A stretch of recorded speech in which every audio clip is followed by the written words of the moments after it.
અમુકની ઘીરે તો અબોલા છે દીકુભા. હો સ્વામીજી, અમુકની ઘીરે તો અબોલા છે. કારણ કે ઓલે એમ કીધું મારા હમ કાંઈ નથી, તમારા હમ મારી ઘીરે કાંઈ, મારી પાસે કાંઈ નથી પીડ્યું. અને એણે 9 તારીખે કાઢ્યા ને પછી પતિઓએ કીધું કે મારા હમ ખાધા તે આ નોટો હાટું આવું બન્યું. 2-3 જગ્યાએ સમાધાનમાં મારે જવું પડ્યું.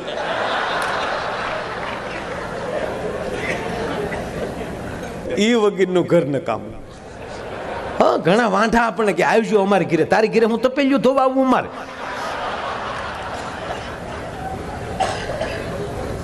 આ ઘણાને 45 વર્ષે પહોંચ્યા નથી બંધાણા. બોલો. હા, અમારા ભૂરાને 45 વર્ષે લગ્ન છે. બોલો, આજ જ મળીને આવ્યો. આજ તેની શપથ લીધા જ ભૂરાએ. હા, ઉપચરપત બન્યો ભૂરો.